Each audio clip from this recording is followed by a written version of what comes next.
buat jutaan, mungkin miliaran orang di seluruh dunia, nama itu udah pasti nyangkut ke satu hal, kehebatan di lapangan hijau.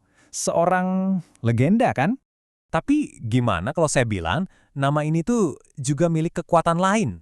Kekuatan yang purba, elemental, dan beda banget. Oke, kita bakal bedah ini ya. Kita bakal ngomongin dua sosok super kuat yang anehnya punya satu nama yang sama. Oke, jadi rencananya gini nih. Pertama, kita bahas dulu sang raja sepak bola. Abis itu kita bakal terbang jauh ke Pasifik buat ketemu sama seorang dewi.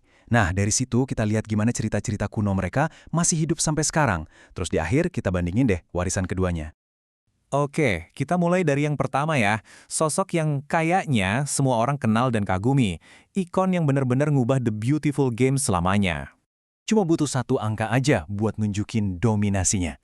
3. Bayangin, 3 trofi Piala Dunia. Sampai sekarang, belum ada satupun pemain lain dalam sejarah yang bisa nyamain rekor itu. Ini yang bikin dia duduk di singgasananya sendiri, sendirian di puncak. Bahkan sekelas ikon dunia kayak Nelson Mandela aja bisa ngerasain esensi permainan Pelé. Beliau bilang, nonton Pelé main itu kayak nonton kegembiraan seorang anak kecil, tapi dengan keanggunan luar biasa dari seorang pria dewasa. Jadi ini tuh bukan cuma soal ngegolin ya, tapi soal seni, soal kebahagiaan yang dia bawa ke lapangan. Terus ada juga dari seniman legendaris Andy Warhol. Kata dia, Pelé itu nggak akan cuma terkenal 15 menit, tapi bakal terkenal selama 15 abad. Wow, ini nunjukin kalau dampaknya itu jauh banget, melampaui lapangan hijau. Dia udah jadi fenomena budaya. Jadi intinya, di atas lapangan, Pelé itu kayak kekuatan alam. Nah, coba ingat-ingat frasa itu ya, kekuatan alam. Soalnya frasa itulah jembatan kita buat masuk ke dunia yang benar-benar beda. Oke, sekarang kita tinggalin dulu riuh rendah stadion, kita ganti suasana dari lapangan rumput hijau ke puncak gunung berapi yang membara, dari seorang raja ke seorang dewi.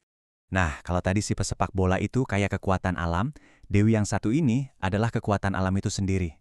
Kenalin, ini Pelé, dewi api dan gunung berapi dari Hawaii. Dan rumahnya ya di situ, di jantung kawah Kilauea yang terus bergejolak. Jadi, dialah Pelé, dewi yang bisa menciptakan tapi juga bisa menghancurkan. Sosok yang dihormati sekaligus ditakuti.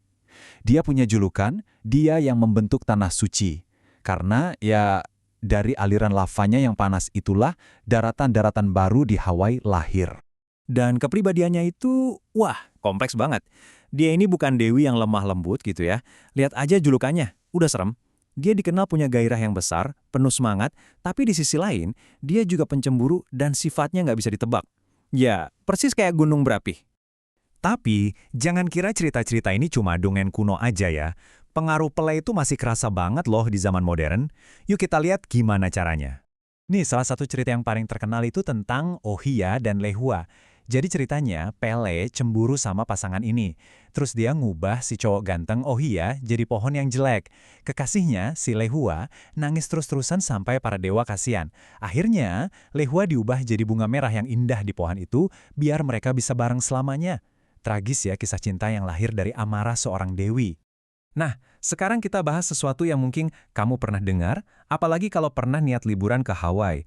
Pernah dengar soal kutukan Pelé? Katanya sih, kalau kamu nekat ngambil batu vulkanik atau bahkan cuma sebutir pasir aja dari Hawaii, kamu bakal kena sial. Dan ini bukan main-main loh. Percaya atau enggak, tiap tahun itu ada ribuan paket isinya batu yang dikirim balik ke Hawaii. Isinya dari turis-turis yang ketakutan dan pengen balikin barang curian mereka. Tapi, ini nih bagian menariknya. Kutukan itu ternyata bukan legenda kuno sama sekali. Kemungkinan besar, cerita ini baru muncul di pertengahan abad ke-20. Dan, tebak siapa yang bikin? Mungkin penjaga taman atau supir bus yang udah kesel lihat turis merusak alam. Jadilah mitos modern yang, jujur aja, efektif banget. Oke, sekarang mari kita tarik benang merahnya. Kita satukan lagi keduanya. Satu nama, dua entitas yang sama-sama kuat. Gimana ya cara kita ngebandingin warisan mereka? Oke, kita jajarin ya, domain sang raja itu lapangan sepak bola di seluruh dunia. Sementara domain sang dewi ya kepulauan Hawaii. Kekuatan sang raja itu bisa nyatuin dunia lewat olahraga. Keren banget kan? Kalau kekuatan sang dewi, dia bisa menciptakan daratan baru dari api. Gila kan? Jadi warisannya? Yang satu jadi ikon olahraga global yang kita semua kenal. Satunya lagi jadi dewi budaya yang abadi, yang terus dihormati. Nah, jadi gitu ceritanya. Satu nama tapi mewakili dua hal. Puncak kejeniusan manusia dan kekuatan alam yang paling liar. Dan ini bikin kita jadi mikir ya, kira-kira ada nggak ya nama lain di luar sana yang juga punya dua warisan sekuat ini, yang mewakili dua dunia yang beda banget tapi sama-sama powerful?